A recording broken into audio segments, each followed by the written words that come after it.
अरबों रुपया का बजट इस में रखा गया है, तो वहाँ पे ये अब इस साल जो है 101% बजट में जंगलात का मौजूदा हुकूमत ने इजाफा किया है। अब जैसे सर्दियाँ शुरू होंगी तो हमारे इलाके में जंगलात की कटाई भी शुरू होगी, क्योंकि ऊपर से जो लोग आते हैं वो हमारे दरख्तों को काट लेते हैं। लिहाजा मेरी एक दरख्वास्त है कि इस पे तवज्जो देना चाहिए, दफ़ा 144 लगाना चाहिए, दरख्तों की कटाई पे पाबंदी हो, तो इससे जंगलात बच सकते हैं, वरना जंगलात तबाह हो जाएंगे।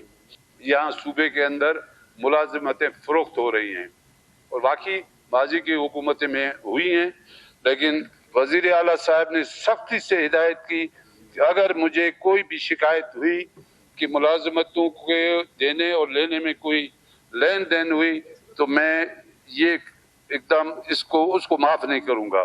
इस सिलसिले में ये एक बहुत बड़ा इक़दाम है। मेरी अपोजिशन से भी यही दरख्वास्त है कि तकरीर तनकीद बराए तनकीद हम भी इस बेंचों पे बैठे रहे।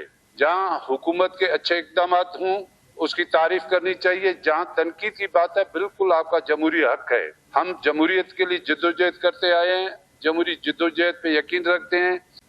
मैं चीफ मिनिस्टर साहब के तवज्जो दिलाते हुए हमारे इलाके में 2 मेगा प्रोजेक्ट हैं, वहाँ पे पावर प्लांट 1, उच्च पावर प्लांट 1, उच्च पावर प्लांट 2, लेकिन नसीराबाद और उससे मुल्का जो इलाके हैं, सोबतपुर डिस्ट्रिक्ट हुआ, उस्ताद मोहम्मद हुआ, जलमगसी हुआ, कच्ची हुआ, हम लोग जहाँ 1000 मेगावाट बिजली पैदा करते हैं, वहाँ पे आज इस शदीद गर्मी में जनाब स्पीकर बिजली से महरूम ये इलाके हैं। लिहाजा यहाँ पे चेयरमैन केसी को से 2 दफ़ा यहाँ हमारी मुलाकातें हुई, लेकिन ये मुलाकातें बेसूद साबित हुई।